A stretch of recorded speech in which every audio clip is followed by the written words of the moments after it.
Hello guys, ഈ ഒരു video അല്ലേ നിങ്ങൾ കാണാണ്ട് പോകരുത്. ഒരു ഉമ്മാന്റെ വേദന നിറഞ്ഞ കണ്ണ് നിറഞ്ഞ വാക്കുകൾ ഇന്ന് മീഡിയയിൽ കൂടിയിട്ട് ഒരുപാട് പേര് അറിയപ്പെടുന്ന വ്യക്തികളാണ് ജാഷി ആസി. ഈ ജാഷി എന്നൊരു വ്യക്തി സ്വയം പറയുകയാണ്, ഞാൻ ആണുമല്ല പെണ്ണുമല്ല.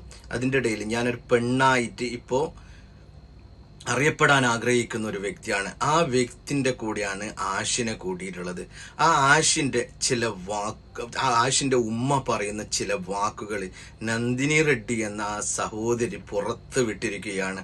അത് കേൾക്കുമ്പോൾ തന്നെ നമ്മൾക്ക് എത്രത്തോളം സങ്കടമാണ്. ഇന്ന് ഒരുപാട് പേര് ഒളിച്ചോട്ടം, കാരണം വെച്ചാല് സ്വന്തം ഉണ്ടാക്കിയ ഉമ്മനെയും ഉപ്പാനെയും വിട്ടുപോകുന്ന ഒരുപാട് പെൺമക്കളെ നമ്മൾ കാണാറുണ്ട്. അവരെ പോലെ നമ്മൾ ഒരുപാട് വല്ലതും പറയാറുണ്ട്. പക്ഷെ ഈ ഒരു അവസ്ഥ ആർക്കും വരരുത് എന്ന് പ്രാർത്ഥിക്കാം. ഇത് കണ്ടാൽ നിങ്ങൾക്ക് മനസ്സിലാകും എന്താണ്. ഇതൊക്കെ ജാസി കാട്ടിയാട്ടോ, ഇതൊന്നും ആർക്കും അറിയില്ല. അവൻ പറയണത് കംപ്ലീറ്റ് നോണയാണ്. അവൻ ആണിന്റെ ഭാഗത്തെത്തി ആണും പെണ്ണിന്റെ ഭാഗത്തെത്തി പെണ്ണുമായിട്ട് അവൻ അഭിനയിക്കും.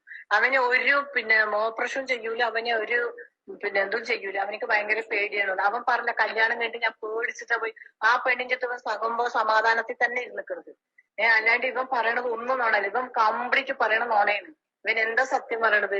ഇവനിക്ക് പറയണത് ഇവന്റെ ഉമ്മ അവനിക്ക് നല്ല സപ്പോർട്ട് ഉണ്ട്. ഇന്റെ മോനെ അവിടെ കയറ്റൂല. അവനെ ഒഴിവാക്കിയിട്ട് വന്ന് ഞങ്ങൾ കയറ്റാൻ തയ്യാറാണ്. ഇവന്റെ കൂടെ ഇരിക്കണ ഞങ്ങൾ കയറ്റൂല. ഞങ്ങൾക്ക് മാനം നാളുണ്ട്, പുറത്തിറങ്ങി നടക്കാൻ പറ്റണില്ല. ഇവരൊരു വീഡിയോ ഇവര് അങ്ങനെ ജീവിക്കണമെങ്കിൽ എന്തിന് ഈ യൂട്യൂബിൽ വന്ന് ഇങ്ങനെ തീത്താൻ നിൽക്കണത്?